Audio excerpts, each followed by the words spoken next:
salon du dessin s'est construit d'année en année, puisqu'on fait la 27e édition cette année, grâce au travail des marchands qui l'organisent, à la qualité des marchands qui viennent exposer et au nombre d'expositions qui sont fédérées à Paris, autour du salon du dessin, et qui font venir énormément de collectionneurs et de conservateurs pour cet événement.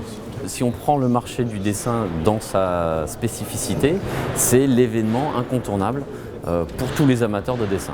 Le marché du dessin est actuellement assez tiraillé, on va dire, entre les pièces exceptionnelles qui font des prix exceptionnels et le reste du marché qui reste sur des bases normales. Donc on a un marché qui s'étire beaucoup entre les pièces exceptionnelles à des prix très exceptionnels et le reste du marché qui est plus serein, plus stable, plus conservateur, on va dire. C'est quand même un marché qui est déjà bien mature. Donc je ne pense pas que ce soit un marché qui soit voué à la fois à une explosion ou à un effondrement. C'est un marché qui est stable, avec des intervenants sérieux, fidèles et qui font en sorte que c'est un marché vivant, mais que je ne vois pas exploser dans les années à venir. Non. Donc une bonne valeur de stabilité. C'est ça. Vous avez depuis un certain temps organisé à la fois des colloques et également des expositions. Est-ce que vous pourriez nous en dire un mot?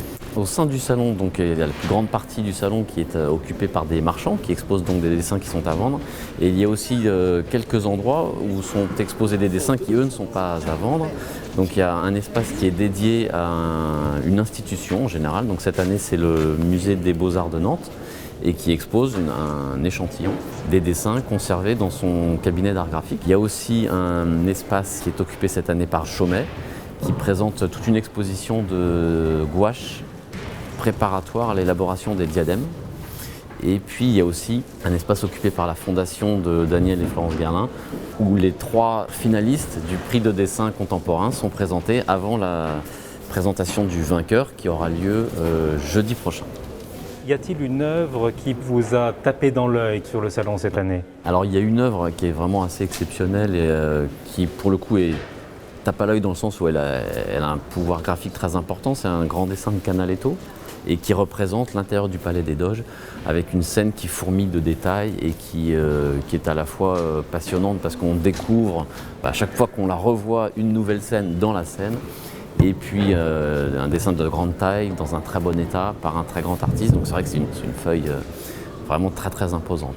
Mais il y a aussi, quand on regarde un peu partout, des dessins qui peuvent être beaucoup moins importants, mais avec aussi un esprit différent. Il y a comme ça une toute petite aquarelle d'un artiste qui sort de sa boîte et qui est un clin d'œil sur le travail d'un artiste avec une image très étonnante. Voilà, donc il y a à la fois ça peut être des petits dessins mais très étonnants et puis des grandes feuilles majeures éblouissantes.